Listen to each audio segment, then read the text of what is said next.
Good afternoon, good evening, good morning, in the past, present, future, wherever and whenever you are. Welcome to another edition of the Living World of Darkness Changeling 20th Anniversary venue. The scene is set in Charles's high-rise apartment in Manhattan. He is currently arranging, actually, at the two heads of the long table. Oh, which looks like it could actually seat up to like 12 people, including the heads of the table on there. But he's arranging the plates. There's at least 3 different wine glasses along the way, different sets of cutlery there, going the outside in the traditional way. Brings napkins folded up just so. He's sort of like dusting and making sure everything is like arranged perfectly. It takes a moment in doing that, trying to find the careful balance of things. In the kitchen, there actually is like silver sort of like trays and platters all along the kitchen counter, along with several bottles of wine that that after he's finally done arranging the assessments, he at least brings out one of the bottles, uncorks it, starts to pour it into at least one of the glasses, both at each end of the table, and sets it down in the chill box somewhere in the middle.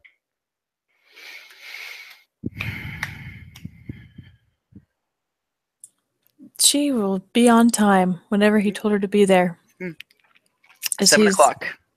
Perfect. As he's setting things down, there's a buzz, and she is downstairs. Come on up, Gwen. Good evening. I'm almost ready, she says, and you hear the door open and close. Welcome. And he's just finishing pouring the wine just as she's coming in. Welcome. I'm glad you accepted my invitation. Absolutely. Please have a seat. I'll get the first course. Oh, she's going to. Did he give her a glass of wine, I'm assuming? Oh, the glass of wine's at her end of the table. So excellent. Okay, she sits herself down and sips the wine interestedly. Yep. It's a nice Chardonnay to start things off. Very buttery and nice rolling off the tongue. As he comes around, he goes into the kitchen for a moment. There's the sound of a lid being removed before he like grabs 2 plates, and he comes over like holding them, and there is a assorted salad tossed, what seems to be a Caesar salad, definitely like professionally well done, like evenly coated. Even though it looks like it's a very light coating of the dressing, it's like it just covers every piece of the lettuce and everything as he sets it down there, and there's like cranberries and stuff on there as well. And before walking on back to his end of the things and sitting on down. This will be the first of our 5 courses tonight. 5 courses. It's a good thing I left room. It is indeed. Luckily, the appetizers and at least some of the plates should be at least relatively small. I'm trying. Well, Grubhub doesn't necessarily take care of most catering businesses, especially some of the more high-end restaurants. But I found this particular Italian restaurant to be very willing to send at least catered send their catered meals over. They'll be back tomorrow to pick up the dishes. You have outdone yourself. Though that's a lie. You probably have not even begun to outdo yourself. However, this looks exquisite. It certainly does. Comes at high recommendation. He sort of stabs into the salad for a moment before taking a look at it. Yes, very good. She's kind of curled up in her seat. Being waited on is not usual for her, especially being waited on by a she. So there's a certain amount of she's tucked herself small, though she's not slouching. She's taking up very little room. but she also starts in her salad, kind of watching him and grinning. Have you So last time we met, you had brought in that lovely Puka Stray. Is that his name? Yep. What did you think? I thought he was hysterical, to be completely honest, though he was taking quite a bit of humor at your benefit, I'm sure. I really wasn't sure what to do with him, but that's been so far the case for literally every Puka I've run into, so it's not unique to him. It's not his fault. How'd you meet him? I wanted to ask there, but obviously we couldn't be as free as we were with our other guests that night. Oh, he's a friend of William's. William said we should meet, so I hunted him down. Well, he was making lots of friends then. Of course. Sounds like something you and William have in common then. I think that's well said, yes. I mean, we're both Seelie. And being Seelie automatically means you want friends. Is that it? You sound a little sassy over there. I don't seem to recall it being part of the Seelie code to... No, you're right. You're right. But, I mean, well, there's a certain amount of social grease that a dedication to honor and love suggests. Love. I'm trying to remember if I asked you about that recently on your definition of it. My definition? My definition of love? Yes, I'm curious. How can you define love? Well, wasn't it such some dreamer that once said that you could ask 100 people what love is and they'll come up with 100 different answers? I'm wondering what yours is.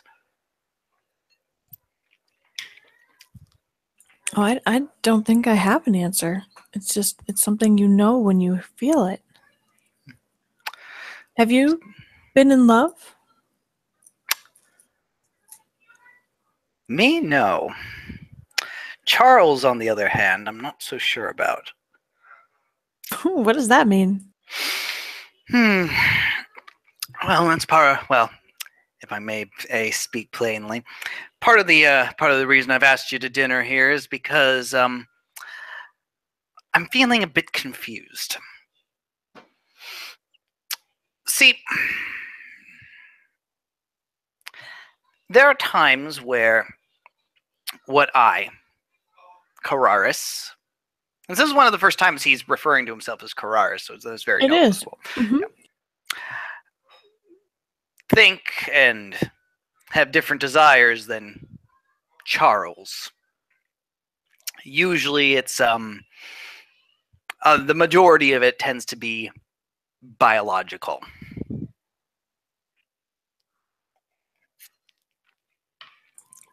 I see. Interesting. When you look at me, how would you define what you see me as? Whether it's on that, what's that sliding scale they have as far as masculinity or femininity? You mean in your famine or in the gray world? Yes. And you're wondering how masculine you are? I want to know what you think I am.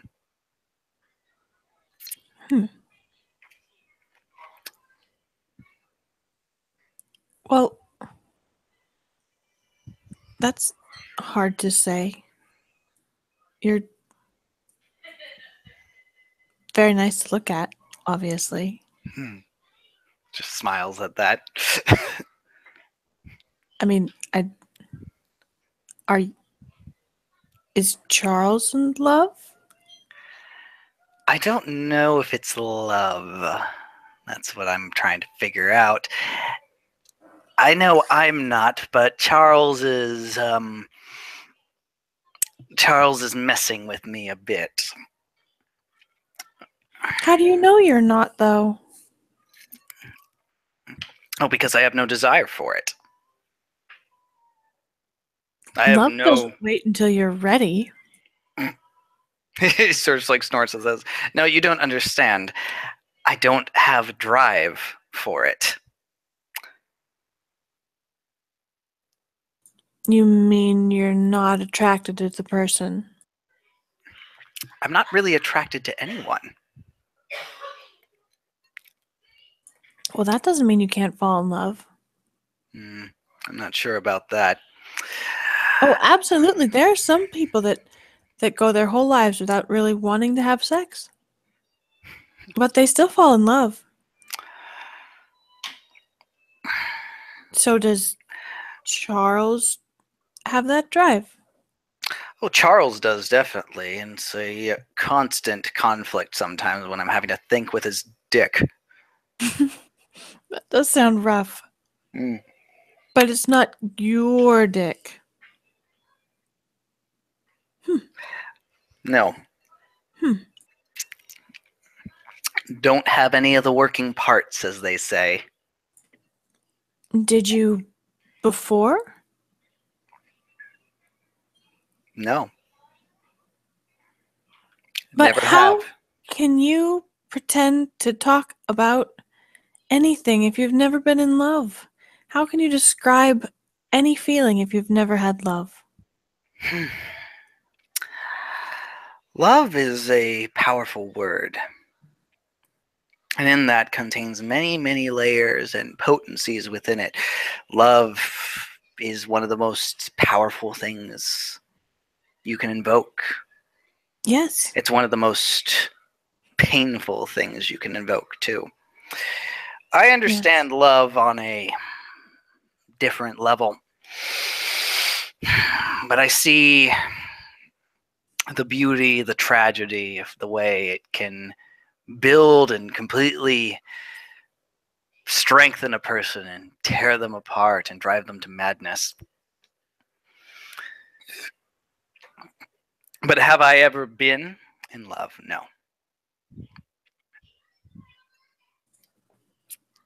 So what does it feel like for Charles? Like I said, I don't think it's love. I'm not sure what it is. You're familiar with just plain lust, right?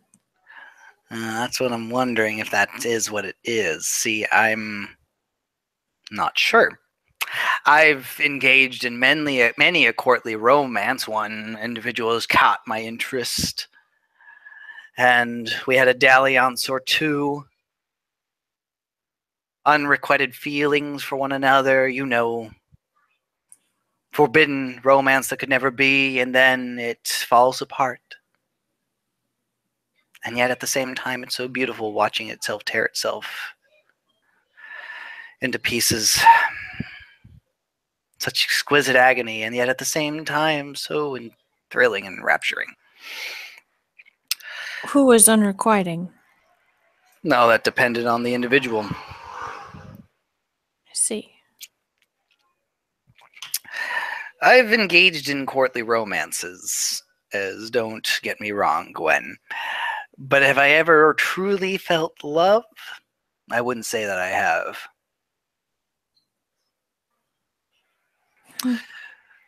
But perhaps I should start at the beginning with the thing before I get back onto this subject again. Yes, I think you should. You told me to speak with Shea. Mm-hmm. Did you hear what happened at the Vixen? No. What happened at the Vixen? I was rather rude. Oh. You've been having those dreams, yes? Yeah. I didn't quite know whether I was awake or not. Oh. In fact, I thought I was. I thought I had, for lack of a better term, not necessarily escaped the nightmare, but had transitioned, as dreams often do, to a new set of dreams. Everything seemed to be following that kind of logic, at least. At least it felt that way at the time. Found myself at the Vixen. My thoughts had been on the your recommendation to speak with Shea, so I found myself there and spoke with her. Fortunately, I thought I was just playing out scenarios in my head. Oh dear. And when she tried to convince me that I was indeed awake, I decided to demonstrate I was in fact dreaming, which didn't work out so well. No, I can imagine it wouldn't have since you. No, though I did get to hear at least Shea's side of the story and her viewpoint on things. I don't necessarily agree with it. I think I at least understand now why she decided to use her teeth.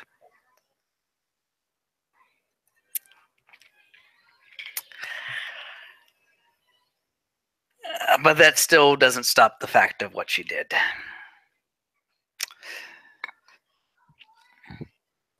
However, I'm probably going to have to at least grant her a boon here. And she's probably the only reason I'm still here, at least in one piece.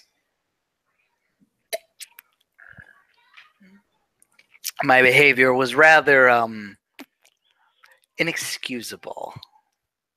Oh dear. Oh. Needless to say, as he gets up with his finished plate and he walks over to her plate and he picks up, assuming she's done with hers, he picks them up and gets there and walks back to the kitchen. Needless to say, I was I did gain at least a good decent amount of information from that evening, but consequences, which I'm not surprised there were consequences, were reaped upon. I spoke with the owner of the Vixen the day after. One Amber. Have you met? No, I don't think I have. It makes sense why it's called the Vixen Fox Puka, he says, as he brings out the next course, which at this point is a small sort of a mussel dish. So like a bunch of mussels dipped in a creamy white wine sauce and everything like that. And Stephen, apparently these whatever they're keeping them contained is still keeping them steaming and piping hot as he brings them over and sets it down. Ooh. Oh, I'm sorry. I don't think I asked whether you were allergic to seafood or not. Nope, no allergies. This. Yes, it would be very rude of me if I were to accidentally cause an allergic reaction in one of my guests. No worries. I would have told you. Good. As he sort of he starts digging into his thing. Well, I met with Amber the next day. We came to an agreement about my behavior.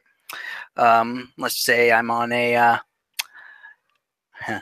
Let's say the individual I insulted is going to be my my chaperone while I'm there for at least the next month, if ever I go into the Vixen.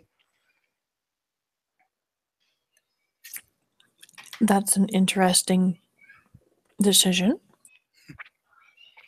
Well, she was the one who suggested that at least that I have to be watched. At the very least, I'm not allowed into the back rooms unless it's with express permission or invitation. However, I'm to be at least kept an eye on. I'm the one who suggested that the insulted individual in question be the one who's to chaperone me. Ah, now I understand. I see. That seemed to be agreeable enough. However, talking with her and having that discussion, it was very thrilling for me on my mind level. He says he's tapping the sort of his head. However, the conversation was causing Charles here to flush quite a bit.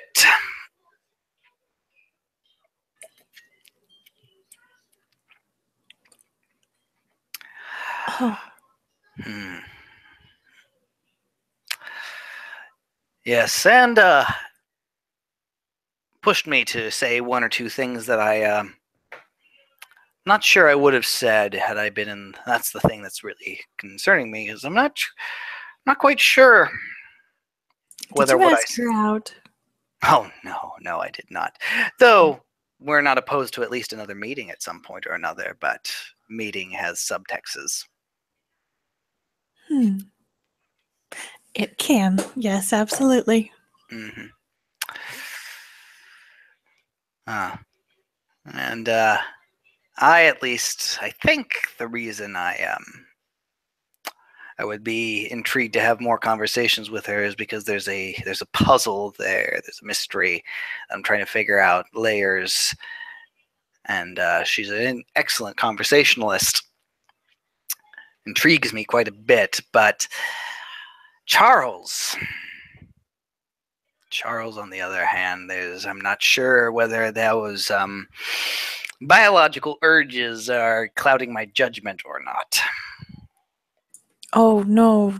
Don't think of it as clouding your judgment. Your judgment is different now. You are... Surely, even if you weren't in love before, you had passion. Oh, I still have passion. Deep passions. Of course. And now sometimes they just want to express themselves with meat.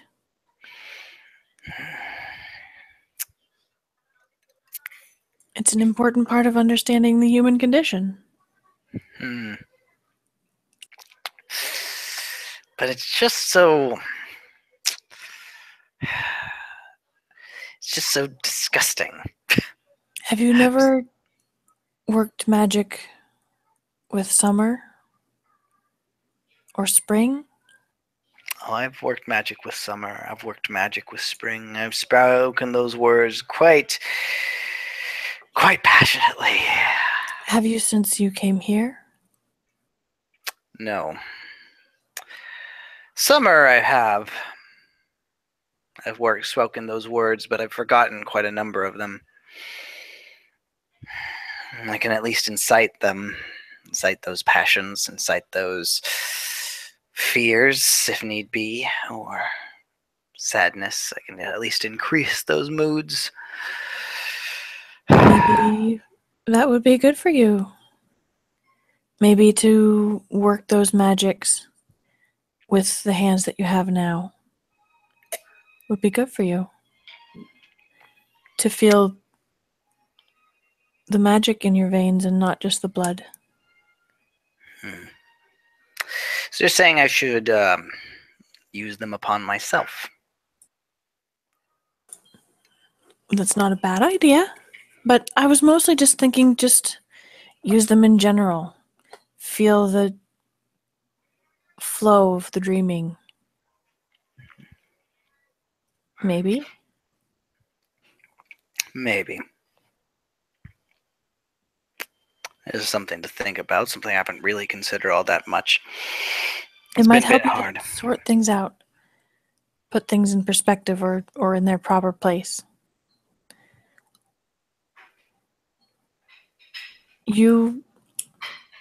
Charles is gone, if I understand right. I know there's a lot of leftovers, but they're yours now.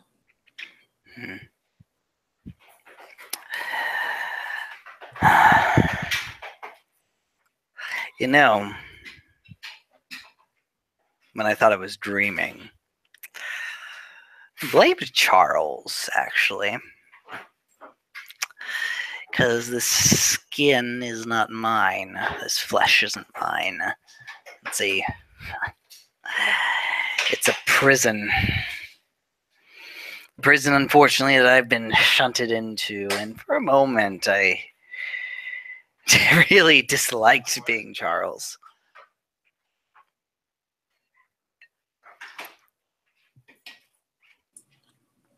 I'm sorry.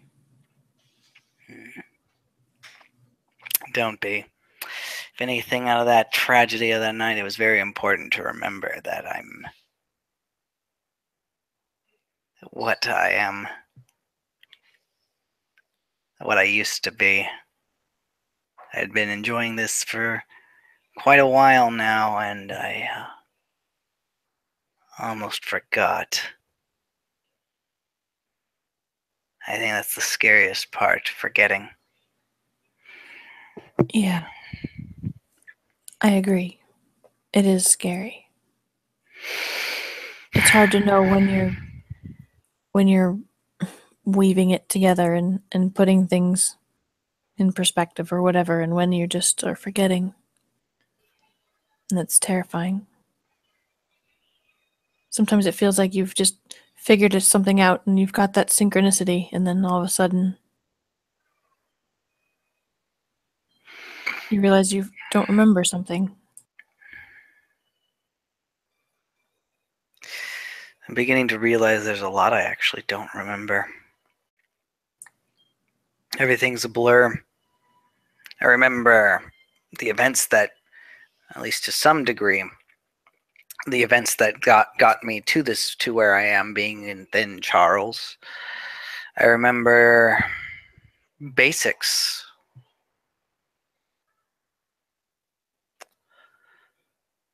But I don't really remember a lot. So much has been stripped away. Yeah. Yeah, it has.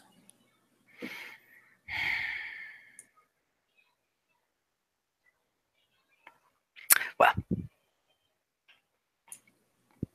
I think we're on to the next course, he says. He picks up the jacked off muscles and everything and picks them up and takes them back in here. Here we have as he brings in almost like a nest egg, in the best way I can describe it, like a nest of noodles on there in a creamy sauce with like what looks like to be like bacon isn't the right word of what's on top of there, but it's like strips of different of some kind of like pork meat on there as he puts it on there. Here we have a what's the right word for this? Spaghetti carbonara here. And the recommended wine for this, as he says as he begins to uncork a bottle, is this particular red as he starts to pour. She's watching him intently. She watched him as he left. She watches him as he returns. She's kind of trying to understand the way that he carries himself as he leaves and as he comes back. Whether he's fleeing and returning or whether he's taking the conversation with him. If you want to roll a perception empathy on that one. Yes, I do. Thank you.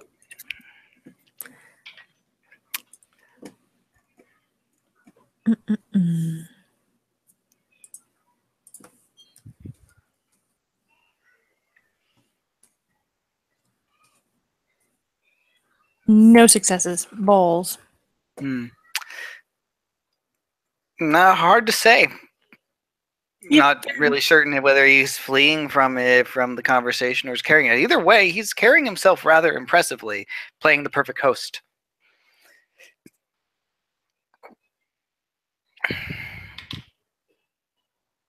As he sits on down and takes the first forkful here as he spins it around and dips it in like the creamy butter sauce almost before. Oh, this was very much worth the wait.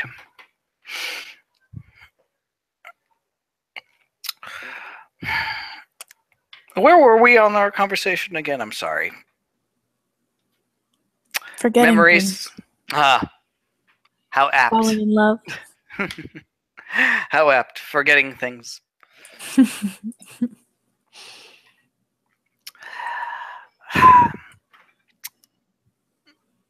There have been moments where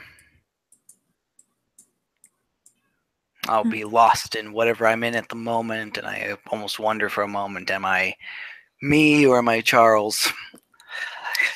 It's one of those moments, and I'm wondering, and this actually ties into the feeling, these emotions, these confusions, this feeling of confusion I've been feeling of my meeting with Amber and the ends of that.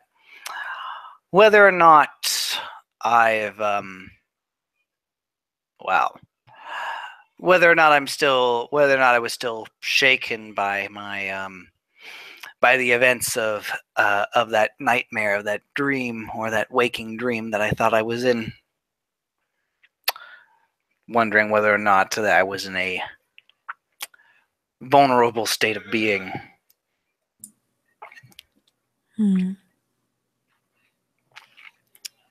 Was it unpleasant? It was disconcerting. That's fair. Did you feel unsafe? I didn't feel like I was necessarily in full control of myself or my actions.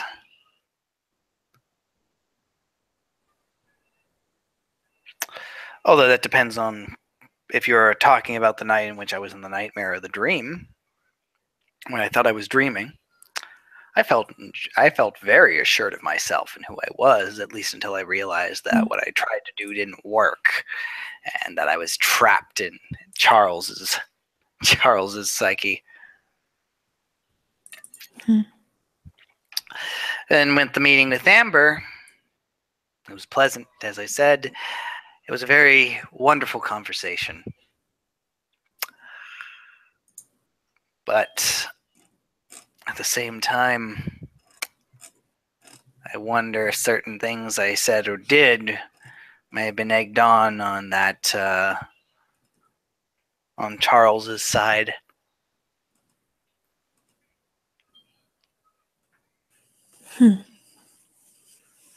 Are you afraid to change? No, I'm not afraid of change. I'm just change is something that is the NCLE way. We have to change. We have to adapt. It's what we are. You don't sound very excited about it. Not in this case. In this case, I'm worried that I'm losing myself. Losing something that I am. No, you're just changing.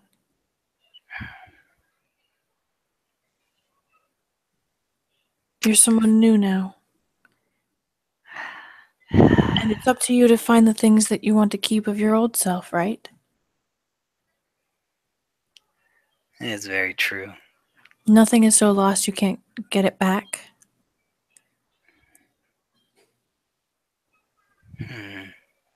That's for a moment. He actually kind of gets a little distant, like a distant look in his face, and when you say that, like he's like staying up the distance for a moment. And, It's dangerous, but that doesn't mean you should be afraid of it. You're right. Oh, well, I do like to hear that. Yes, I shouldn't be afraid to get what I want, or get back what was once mine. Never too late. And with the wonderful new things that I've learned here too. Thank you. So it isn't then. Absolutely, but you have to tell me. That can be my reward. What are you looking forward to regaining?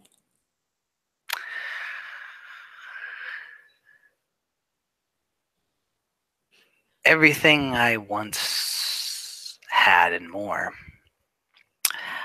I was so much more. I think we've had this conversation before, but I could literally shape words. I could literally shape worlds with a word. And I could destroy them in just the same. I held that power. I had that greater understanding of what I was, what I am, what I represent. So much of it's lost now. Lost in that event. I want to get it back because I want to get back to that level, back to that understanding, because I know without it, I'm not everything that I'm supposed to be, and I feel somewhere on some level, that some sense that if it's lost,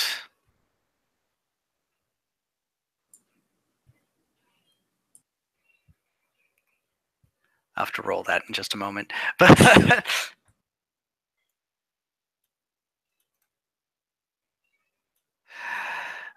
I just have to try and remember. There's something, I know if I don't, I know that some level of me understands. It's something I've been trying to push off for a while. Some level of me understands that if I don't do this, if I don't get back to where I was and I disappear, something very, very important dies with me. And then you roll that perception. I absolutely agree. Oh, he notices. 3 successes. You look uncomfortable.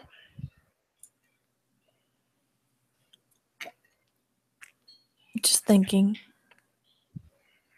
It's not just thinking, it's feeling. Something, you're feeling something deep down in your core. What is it? Maybe. Maybe's not the answer.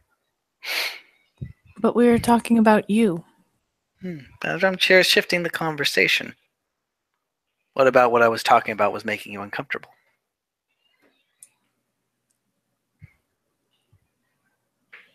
It's just... It's like what I said before. When the she wants something, mountains move. It's fascinating to watch.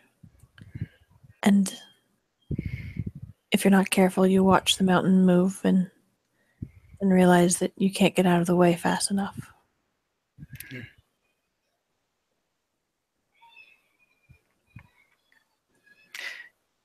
You're terrified that I speak truth.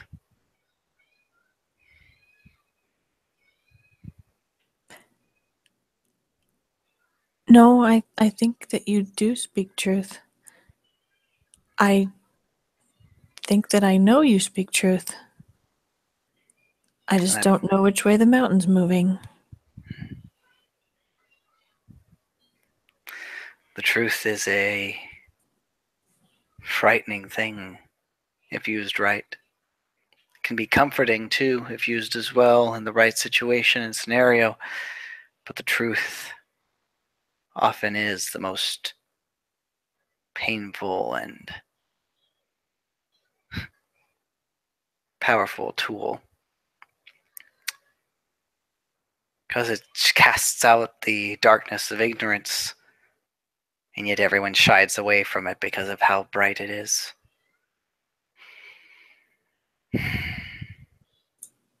I mean, there's that, but you are unseelie, and when you get going,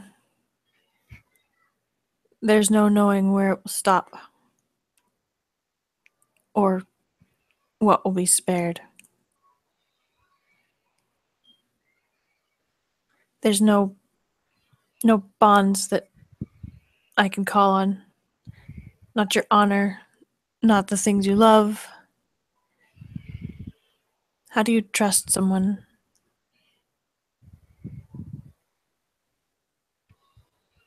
So, yes, it's scary to watch you get moved. Because you're not quite sure whether or not you can tame the wave. Oh, I know I can't tame the wave. I'm not a tamer. I don't tame things. That's not really what I do. Oh.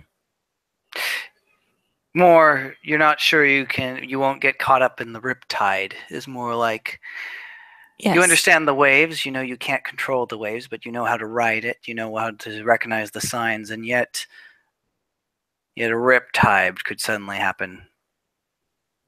Mm-hmm.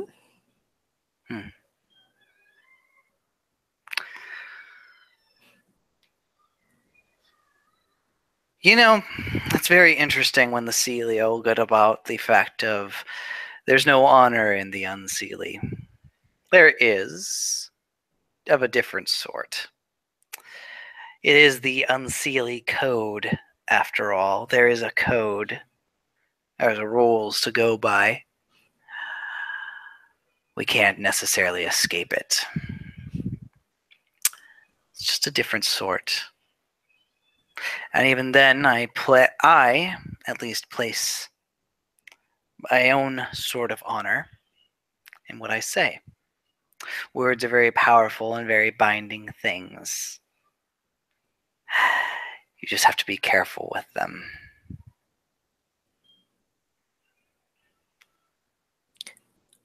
I believe you, and that doesn't make me feel any better.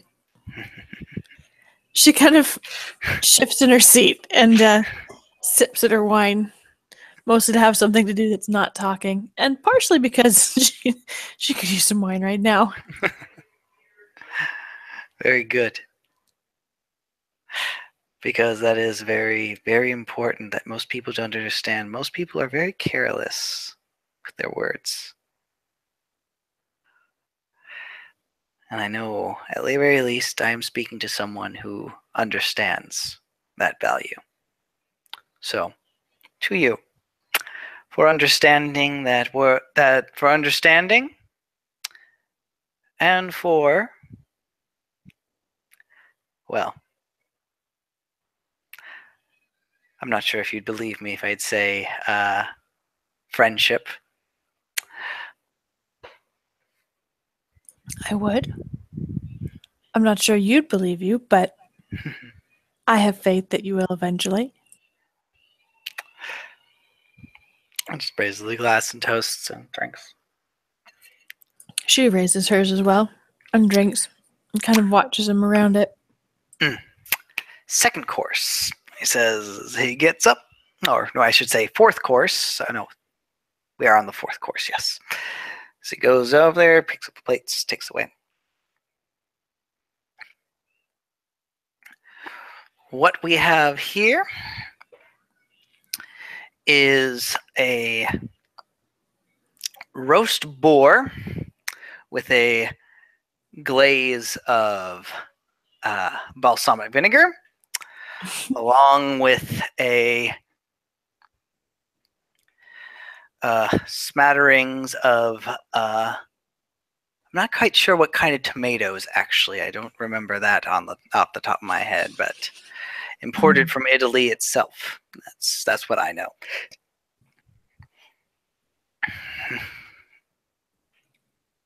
This looks incredible. And after he takes a bite, it tastes incredible too. You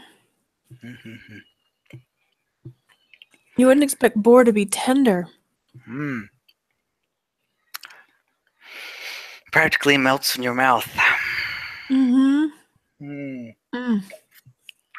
This is amazing.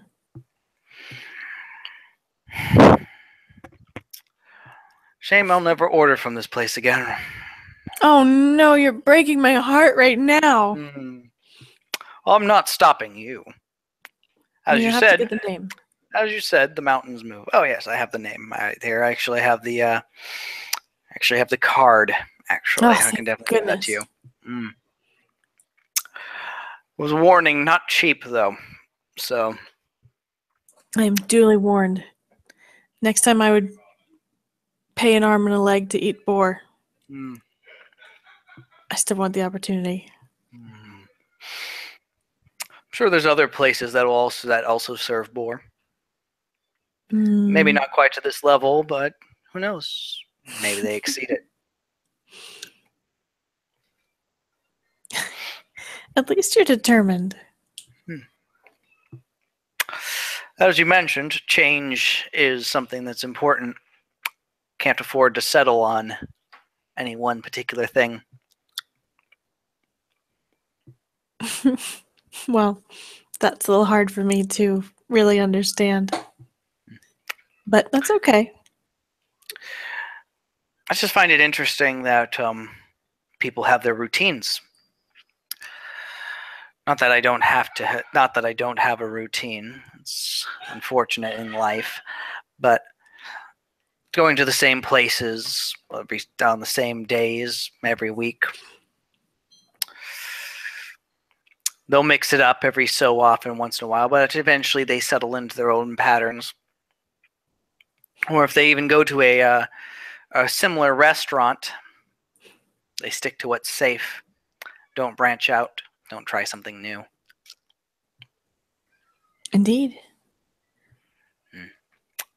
Stagnation. It doesn't have to be. No, but it's too comfortable. If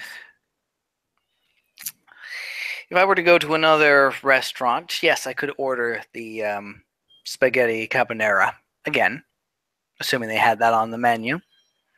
But I could go to another restaurant, I could order that as well. And then I could order a spaghetti carbonara at another one, and another, and another. While it would all be different in some ways, be too set. It's all I ever order.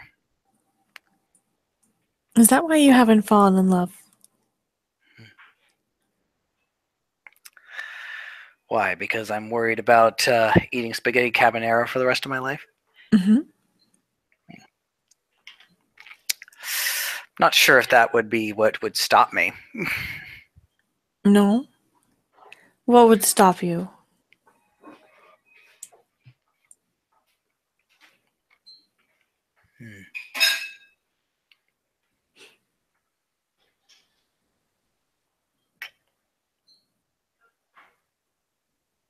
I would hope my death is what would ultimately stop me. From falling in love? Oh, you meant in love. Yes, exactly. What stopped you before?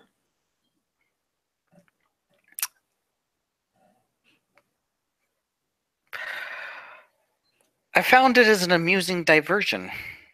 I never really felt it. Felt interest in another individual. I felt a connection. We got to share our most vulnerable parts of ourselves. And then it ended. And it was very thrilling. No needs. Hmm? You had no needs. You're perfect as you were. And didn't need anything from them. Am I right? That would be accurate. That can make it very hard to love. At least to really, truly love. It does sound like you have a definition somewhere down there of what love is. You're saying that because I was too perfect, or viewed myself to be too perfect, that I couldn't be in love? No, not like that. I don't have a definition. I've just been in love. And when you are in love, you you need someone. It's not just an exciting adventure to be vulnerable. They catch you unawares, and you realize that if you lost them, it would be terrible. But you didn't need you. If you lost them, it would be diverting. Yes?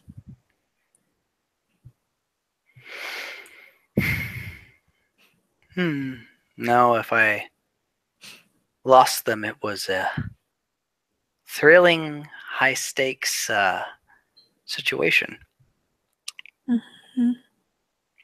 Because in that moment of passion, in that moment of loss, you are simultaneously the strongest and most vulnerable you've ever been.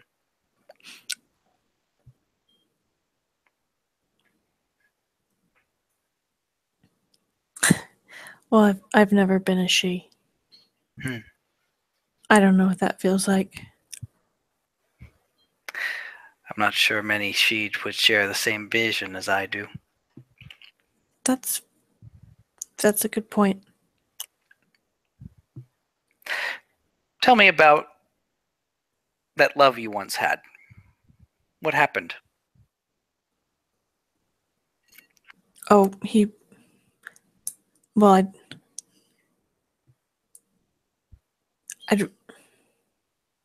he wasn't very good for me.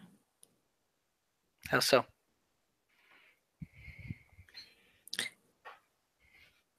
He liked himself more than he liked me, I think. Narcissism. Yeah, I guess it was that.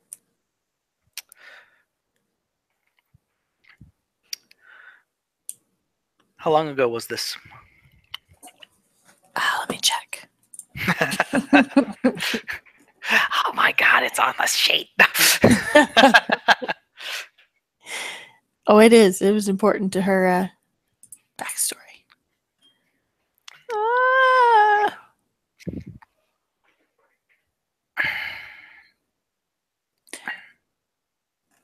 It was a few years ago. Maybe several years. 4, 5. It was a while.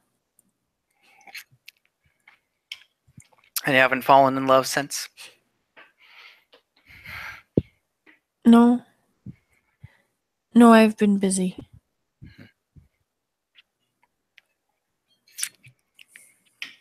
Very busy. Elbow grease? She glances up and meets his eye for a second, trying to decide if he's calling her on her own words from before. Some ways he is. Yeah, I guess so. Yeah.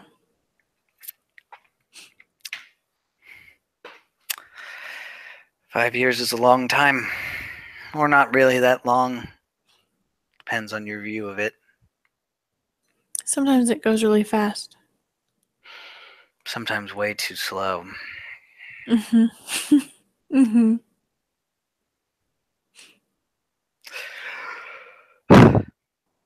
Well, what drew you to them in the first place? He or To she, I him? should say. Well, I don't want to assume. I think you did say he. Yeah. He was he was beautiful and clever and very convincing. He was very sure of himself and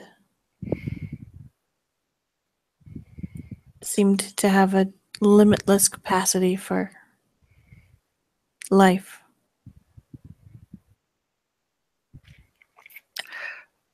Was it all that, or just a few specific things that drew you to him? Oh, I don't know. Originally? I don't know. I think we recognized each other the first time we met.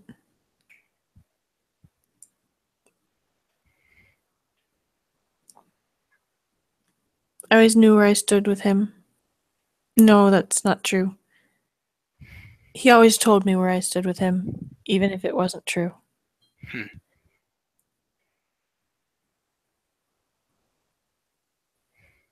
And it was very beautiful. Physically or intellectually or spiritually? Or all of it? Physically. Not so much on the other two, I guess. But he pretended very well.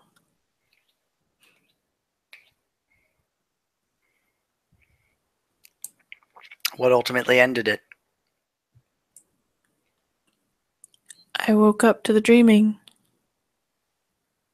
And all of a sudden, that hole inside me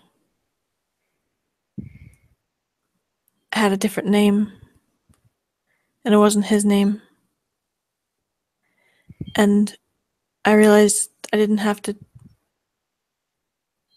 put up with it anymore. With the lies and the shouting, and I realized I didn't have to. That there was something else that fit that shape.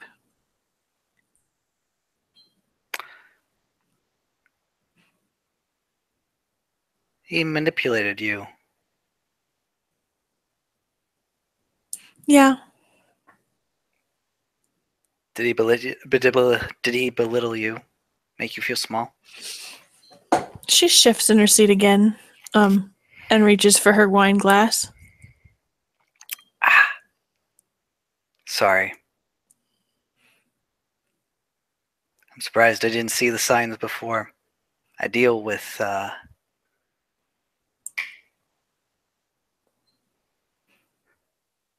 those kinds of cases on a daily basis. I'm surprised I didn't notice it with you. You've healed quite wonderfully.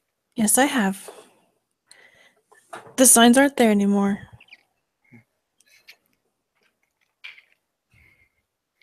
And yet, you still love him, in some sense.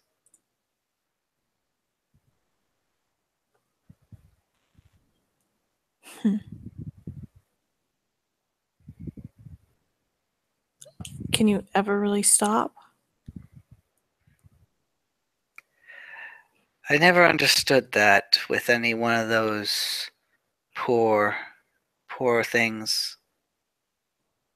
Dealing with those horrible situations, how they could after all the treatment that was done upon them. I always saw it as a show of the fact that unfortunately they still had some degree of power over them, honest or otherwise.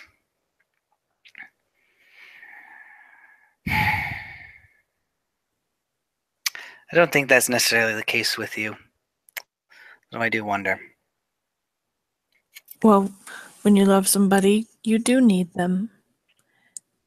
You can't love somebody if they don't have anything to offer you. And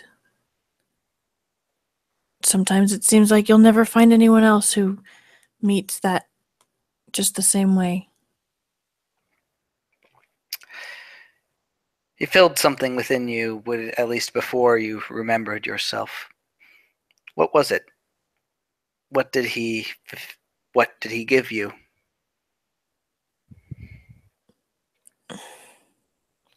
She looks more and more uncomfortable. She's drawing in on herself. Her wings have spread out behind her, but the rest of her is getting smaller and smaller. She kind of frowns down at her food and picks out a little bit with the fork. Well, some people are just so beautiful that they just make everything around them beautiful too. I see. Interesting. Very interesting. Well, I won't need you on that subject any further. Thank you. Once you're finished with what you have there, that'll be the final course, dessert. I can't even imagine what kind of dessert is going to follow up this boar. Honestly, I don't know either. Everything has been surprise. Oh, did you tell him to surprise you? You didn't order? You told him to surprise you? Mm-hmm. I mean, there was only so many options on the menu, but... Of course, but still. Good for you. It shouldn't surprise me, but it's very daring. I thought you would have known me better by now. Like I said, I shouldn't have been surprised.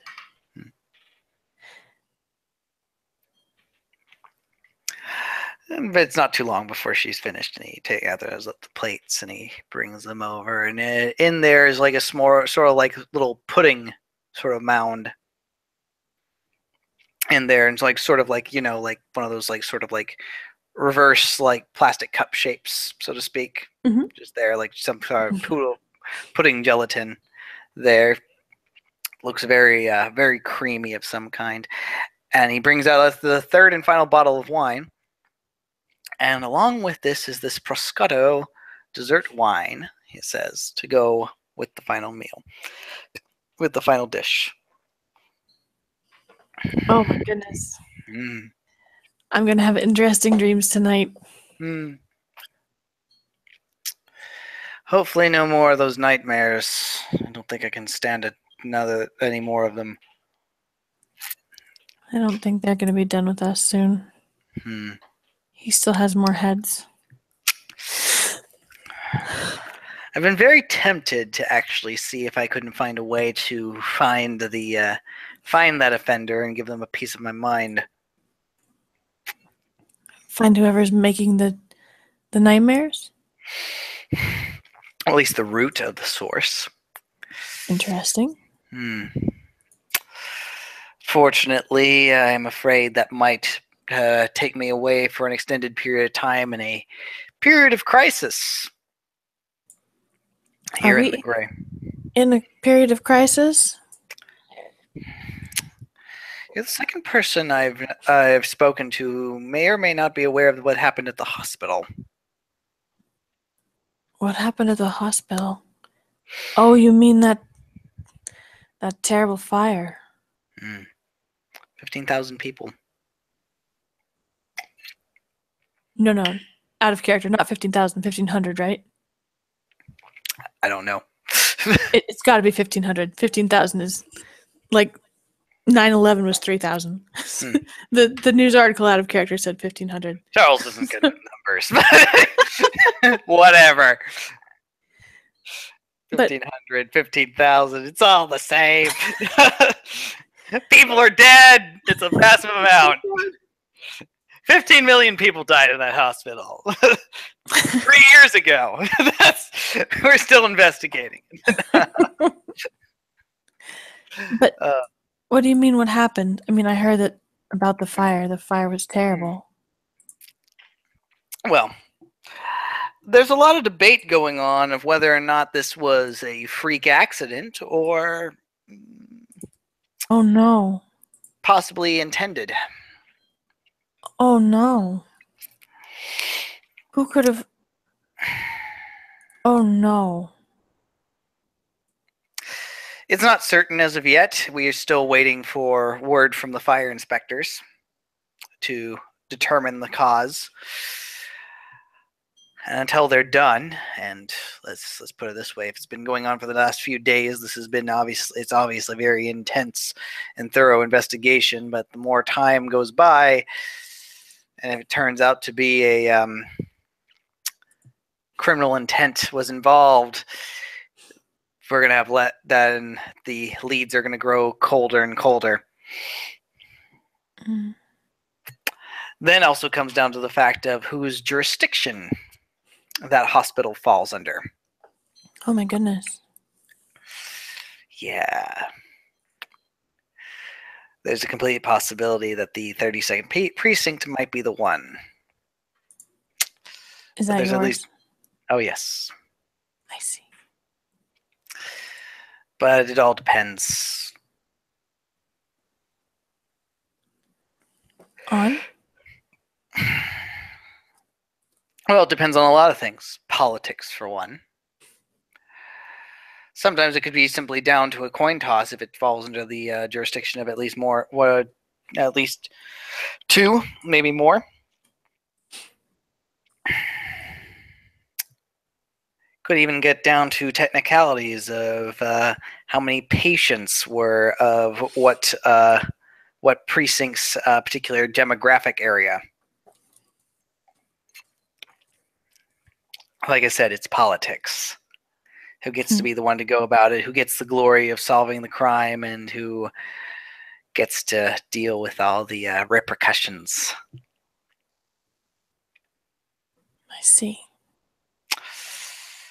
Unfortunately, it means I can't really just leave for an extended period of time, and even then, there's always something that comes up. We've actually been quite blessed that my pager hasn't gone off this evening. Oh. I'm always on call. Oh, Charles. Poor Charles, indeed. Did he like it? He was only working there, I want to say, for about 2 weeks before I slipped in. Oh. Oh, interesting. But you're still finding your feet because of him too. Indeed. Freshly graduated, top of his class. Decided not to pursue his therapy, a career in therapy, but decided to do something more in his mind with his life, something that would piss off mommy and daddy. Oh. Too much. You're putting yourself at risks at the hands of psychos, honey. Oh, are you? I mean, would he have been? Criminal psychology delves into the criminal mind. Sometimes petty, sometimes of passion, sometimes of the more diabolical types. Oh.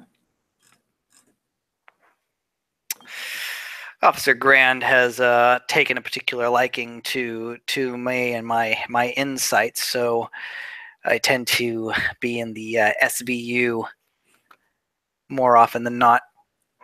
What's an SBU? SVU? Oh, Special Victims Unit. Oh. Individuals of, if I may be blunt, rape, abuse, other particulars. I see.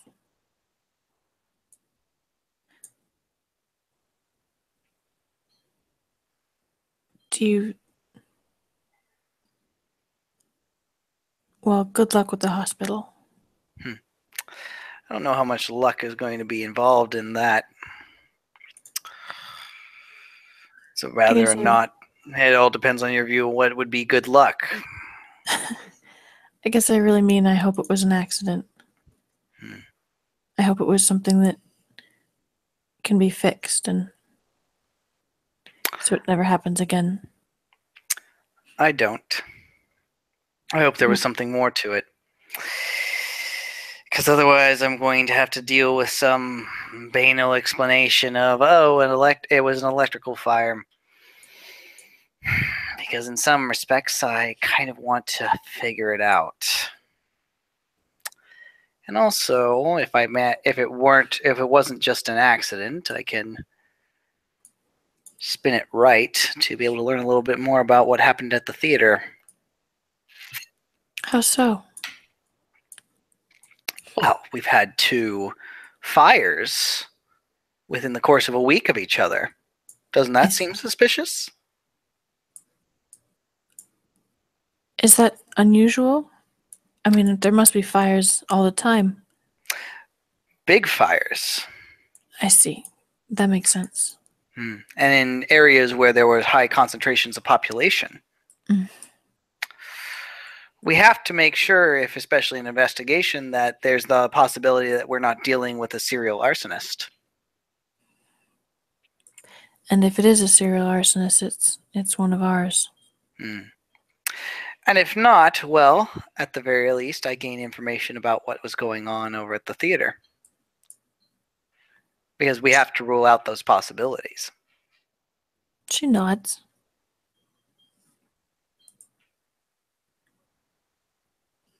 Well, let me know what you find out. Will you? You'll be the 6th to know. Can I hold you to that? Yes, you can. William's going to be the first. Well, actually, no. Misha's the first. William's the second. Karina's the third. Amber's the fourth. Actually, technically, that means you're the fifth.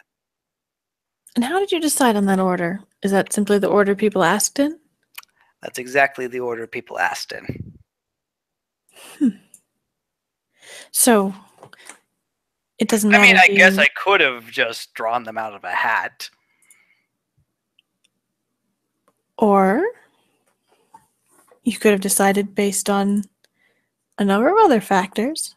Who you liked best, who smelled the best, whose request or whose offer for payment in exchange for the information was most interesting.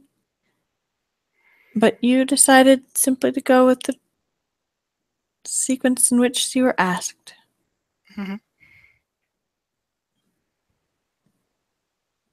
That's very true. At least this time around.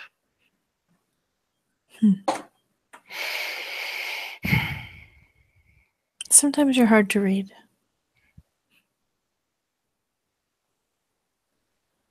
Are you trying to get a read on me?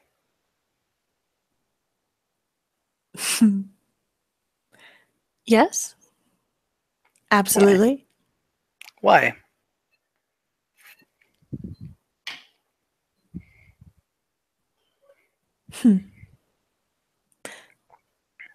Well, I was going to use your wave analogy, but I don't really like to swim.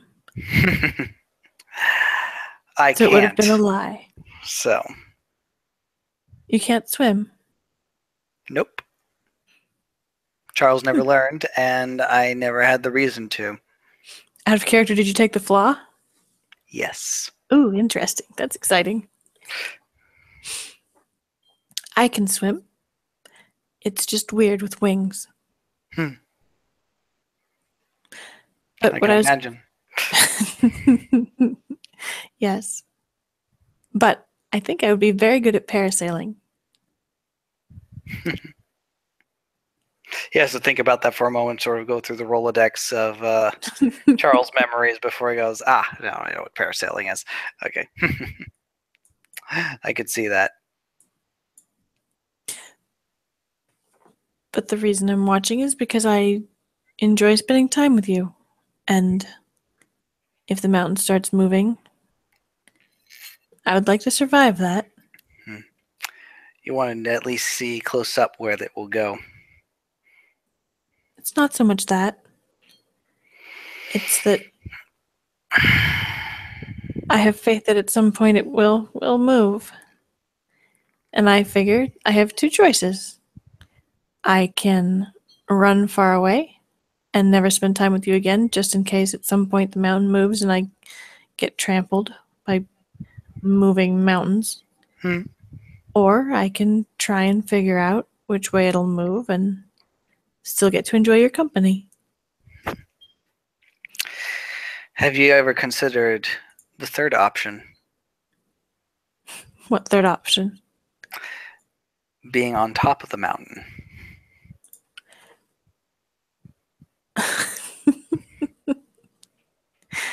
Moving you?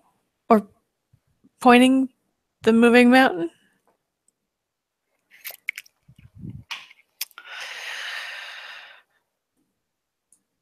At least you'll have the stability so that when the mountain does move, No matter where it goes, you're always on the mountain.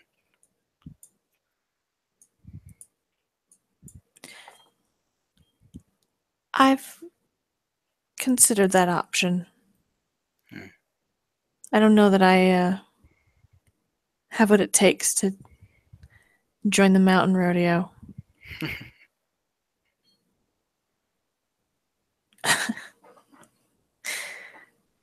Like I said, I'm not really a tell people what to do kind of person.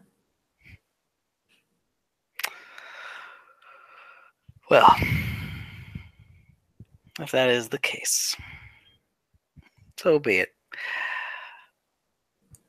Be prepared.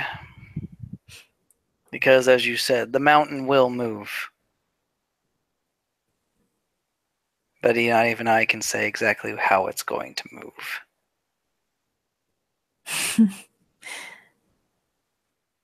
I believe you. All I can guarantee is that when it does, there will be a reason behind it, and it'll be mine. Good for you. Good for you. That sounds like you were claiming yourself. Yes, indeed. He goes back to a distant thought.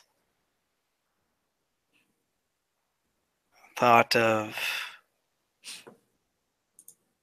wonderful, at least to him, wonderful memories. Seeing his message, his beauty, his work before him. You know, when you have urges from Charles, those are needs.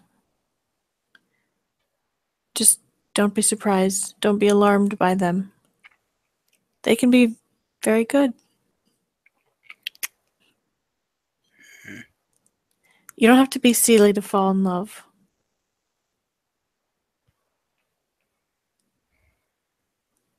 And when you do, it's a whole new kind of riches.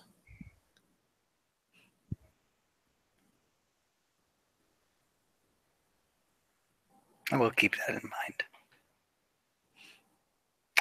Oh, there's one more thing before this dinner is concluded. And he goes from the kitchen. He brings out two small shot glasses with a yellowish sort of liquid inside them. Limoncello. I was told this is technically traditional at the end of most high-end meals in Italy. No idea what this tastes like. Did the two of them drink 3 bottles of wine? Well, not full bottles. He had poured at least a glass each. I mean, if you wanted to refill more, that's fine. But it was at least 3 glasses, depending on where in the meal it was at. So just trying to decide whether she needs to be rolling for things. She eyes this liquid with, well, yay. So far everything has been exquisite. She has no reason to doubt that it will be anything but exquisite. But a little trepidation as well.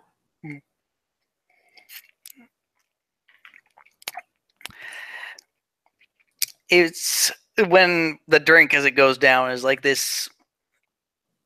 It's definitely lemony, but there's also that rough harshness of some hard liquor as well as the back of one's throat, like tequila almost or something like that. Not quite as potent, but it's definitely like a. Fair enough. Fair enough. Yeah. I'm gonna roll for that because I don't know how much hard liquor she's had in her life. Dang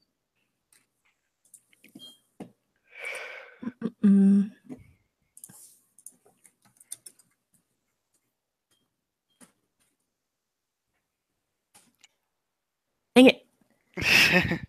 Arg! I'm gonna get the hang of typing this out. I am. That's what I keep saying when I'm just rolling normally, but nope, she botches. Oh my goodness! I mean, So, the one wine glass too many. This is the thing. so she takes the shot and then just kind of like doesn't choke, but kind of chokes a little bit on the hard alcohol in the back of her throat, and just kind of sits there, very carefully, sits very still, while the room around her starts to swim a little bit. Yes. Not sure if this was the best way to end the meal, but it's still interesting all the same. Wouldn't you agree? So just like looks at her for a moment and is like looking. Yes, exactly. Like,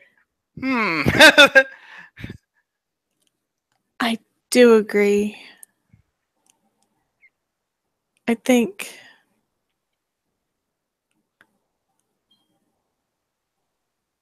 it was very good. He's just sort of staring at her for a moment, like trying to make a decision of whether or not he should make sure. He was like, "You have a cab, right? You're not walking home." Oh, I was just gonna take the bus. The bus, public transportation. There's nothing wrong with public transportation. You meet all kinds of really neat people on the bus. I'm sure you do. But it's still late one way or the other. I'm not sure how many interesting people of polite society you'd be meeting. If you wish to take the bus, I won't stop you, but at least let me offer a cab. Okay. All right. I'll call one up.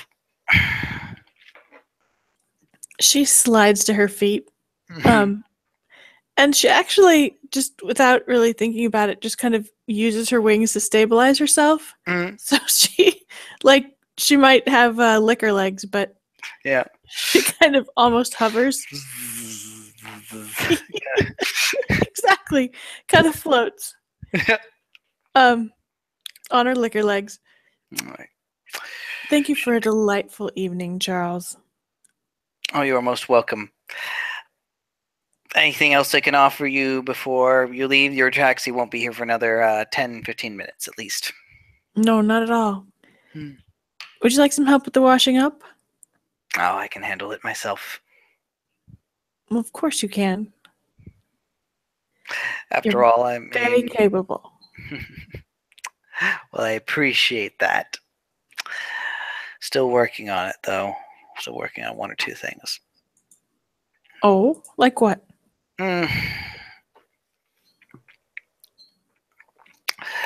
Well, I'm getting used to. I'm still getting used to the fact that I have to do most of these things by hand. Oh, I bet that's rough. I'm so sorry. I don't know how sorry you actually are. You tend to do you tend to do most of those things by hands on a regular basis. But it's different for me. I don't mind it. And I've always done it by hand. As long as the world has existed.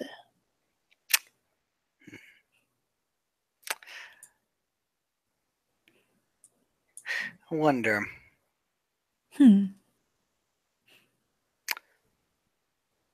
How many times have you remembered yourself in this world?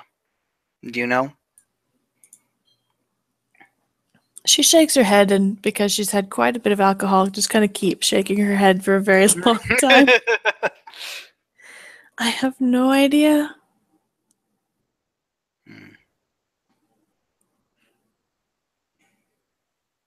Does it scare you? Thinking about it? About forgetting and remembering and forgetting and remembering?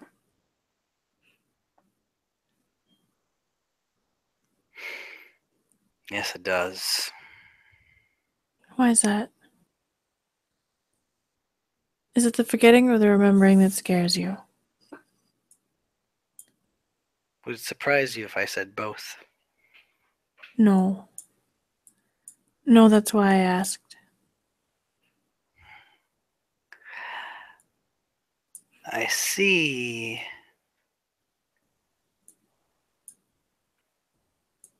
Those who have undergone the changing way, and I see how much of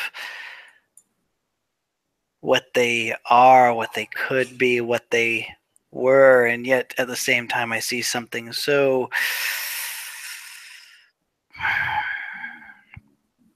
different. I see how much they've lost.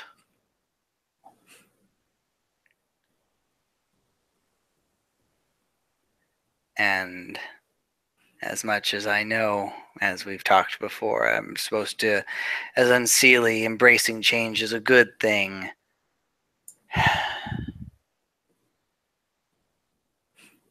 I just wonder how much of myself would actually be lost if I did.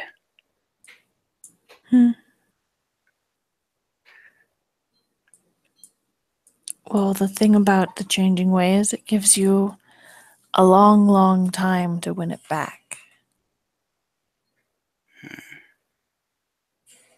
Even the things I forget now, sometimes I remember them. Sometimes I go to the dreaming and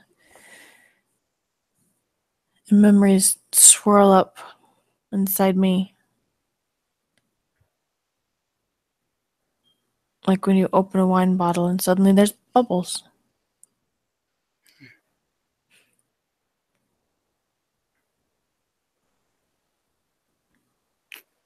What a lovely way to think about it.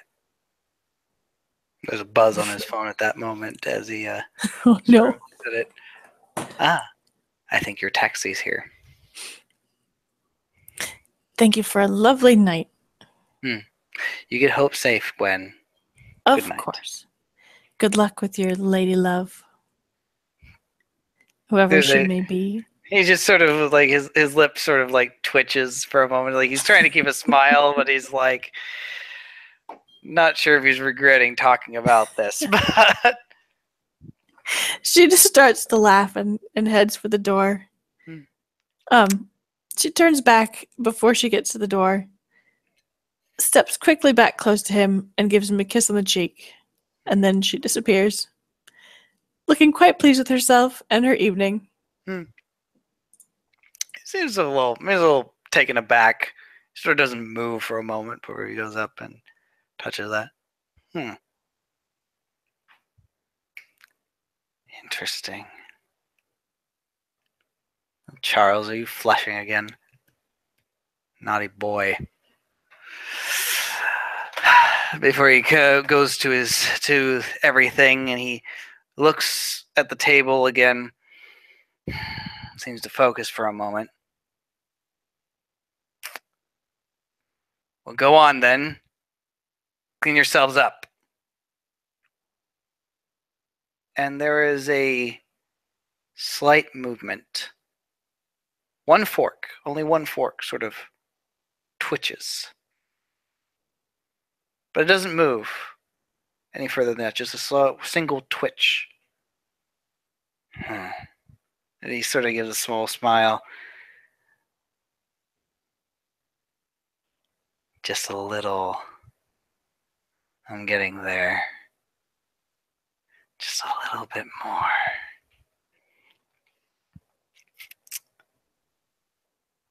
And with that, we will end our scene. Thank you all for watching. Thank you, players, for playing. Good night, good morning, good afternoon, good evening, wherever you are. This has been another edition of the Living World of Darkness Changeling 20th Anniversary Edition. Thank you, and good night.